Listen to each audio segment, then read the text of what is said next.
ginuho yung building.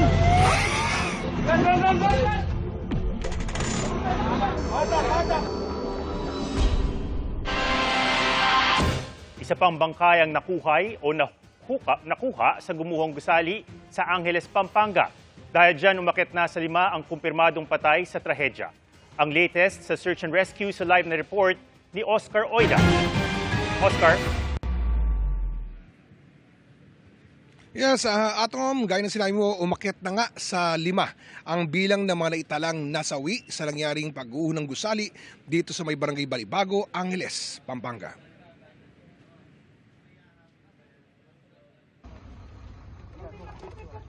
Naging pahirapan para sa mga tauhan ng Bureau of Fire Protection na mailabas ang katawan ng ika-5 nasawi sa gumuhong gusali sa barangay Balibago, Angeles, Pampanga.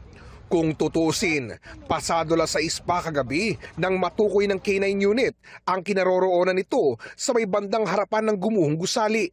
Pero mag-alas 8 na ng umaga kanina nang mailabas ang biktima. Isa pa sa mga naging challenges ng retrieval kasi we are trying to retricate the body, sana full, baka kung hindi po tayo magiging maingat baka magkaroon ng dismember doon sa kanyang part of the body. Yun po yung iniiwasan natin. So as much as possible, makuha po natin sila ng buo at maayos. Kinailangan gumamit ng kung ano-anong aparato ang mga rescuer pagkat napailalim ang biktima sa malalaking tipak ng debris. Lahat po ng available resources na meron po tayo ngayon, nagsimula sa mano-mano, yung paggamit ng mga specialized cutting tools, ginamit po rin natin yon. Kasi maraming mga scaffoldings, mga bakal-bakal na kailangan tanggalin dun sa site ng careful, para hindi mapin down. Gumamit rin po tayo ng mga shoring jack para nang sa ganun ma-stabilize kasi nakapin down yung nakita nating victim. At gumamit rin po tayo ng crane para ma-lift yung isang bloke na nakapin down dun sa ating victim.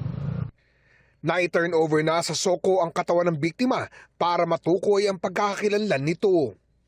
Male pero unidentified kasi ang labi po niya medyo nasa na state of decomposition na po, kaya hindi pa natin madidetermine as of now.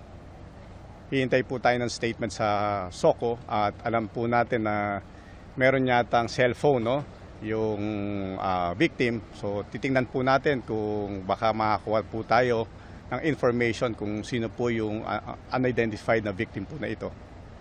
Sa buong maghapon, patuloy ang ginawang paghahanap sa mga biktima. Hindi pa rin daw nila iniaalis ang posibilidad na may nabubuhay pa sa tinatayang nasa 15 pang kataong naiipit sa guho.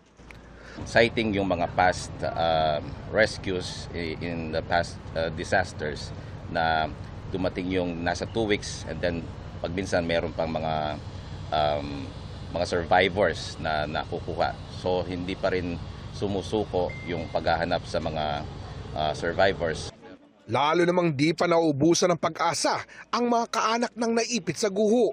Ang OFW mula Australia na si Christina Angkaw nagsadya kanina sa lugar kasama ang kapatid na si Lorena upang makibalita sa kapatid nilang pinaniniwalaang na-trap din sa guho.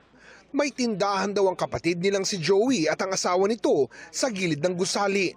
Panawagan ko lang po sana po masagip sila at buhay po sila. Hindi pa rin po kami nawawalan ng pag-asa na hindi lang po kapatid ko, pati rin po yung ibang Pero mas maganda po na kung buhay sila mas maayos.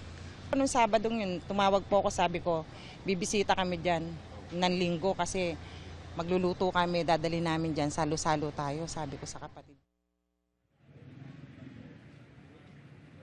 Samantala, Atom, kani-kanina lamang inanunsyo ni Angeles Mayor John Lazatin sa mga miyembro ng media na may na-detect na naman daw ang kanilang K9 unit doon din sa lugar kung saan nakita ang biktima kaninang umaga.